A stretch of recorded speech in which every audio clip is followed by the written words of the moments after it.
Hello, I'm making this video for a chemistry class on the environment and chemistry. And you may be curious why I have this very old radio here.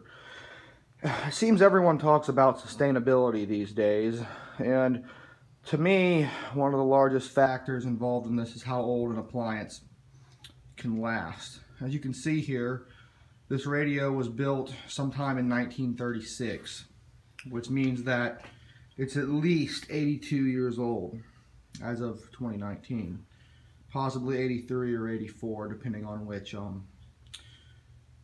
production run it was. And you know, imagine if this were an iPhone. iPhones barely last 10 years, even if taken care of well. This device, believe it or not, when I bought it, did not work. But I was able to find the original plans. As you can tell, they're dated from December 27th of 1935, which is presumably when it was drafted. And initially the device cost $49 for the radio, and I added about $29 in parts, and then a vacuum tube worth $15, which brings the value up to $93. But believe it or not, it works. And see, the plug's really old. It's gonna have to be replaced at some point. But we're just gonna plug it in to the back here and light it up.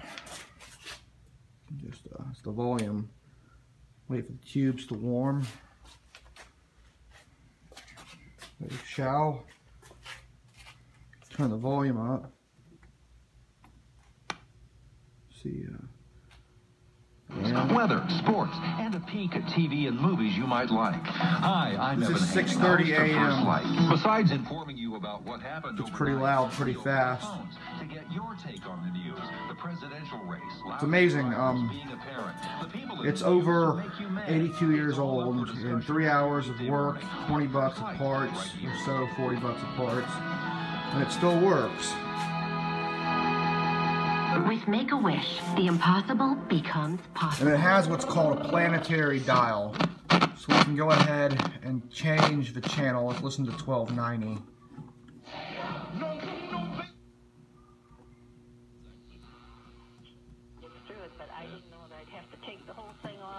Yeah, you're going to have to. And there's dextripers out there that'll take that off. Very nice easily. Dial. Yeah, without a lot of work, huh? Well, I didn't say that. Just when I say, you know, you use instruments. I want to tell you what I oh think is the secret. It's a big deal, but it's not as big a deal to this device's longevity. And it's something I've always thought was a good idea. Modular construction. Let's. Strip that paint off. So you know it's loud and it works. Okay, well, I think that might be what you'd say, but thank you so much. Thanks for calling. It needs an antenna to be any louder. Sure, it's in, speaking of, you know it works, so I'm going to go ahead and turn it off.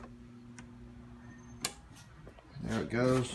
But one of the secrets to its longevity, I believe, is modular construction. These are electron tubes that make it work, and they're modular, meaning that when one of them occasionally would die, you could take it out, and you can see that's what it looks like, and you could take a better one, say this was your new one, and then with a little effort, line it up, stick it back in, and the rest of the device is good. Now today we use transistors, which theoretically have a lifetime of forever.